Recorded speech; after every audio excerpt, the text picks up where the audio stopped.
Mesdames et messieurs, bonjour. Ravi de vous retrouver pour cette édition de la matinale à la une. Ce matin, ce projet d'1 milliard de francs CFA pour la lutte contre l'érosion côtière à Gor Mbach, il sera bientôt mis en œuvre. L'annonce a été faite par le Premier ministre. Il était en visite dans la zone et vous allez voir que Gor Mbach est une localité fortement éprouvée par l'avancée de la mer. On retrouvera notre correspondant sur place, Pabouna Tchawa.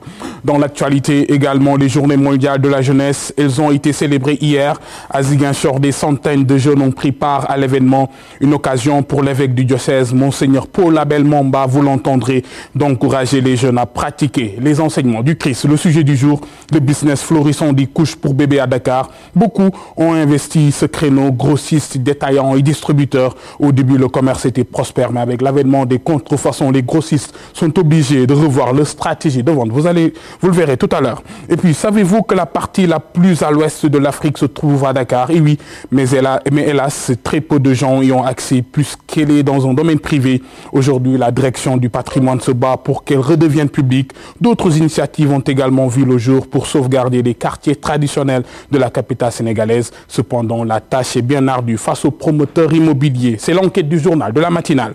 L'actualité à l'étranger au Nigeria, le résultat des élections présidentielles est attendu aujourd'hui. De nombreux Nigérians redoutent des violences à l'annonce du vainqueur. Bien que les opérations de vote se soient globalement déroulées dans le calme pendant le week-end. Voilà pour le menu, mesdames et messieurs. Restez avec nous. Le développement de tout cela, ce sera dans quelques minutes. À tout à l'heure.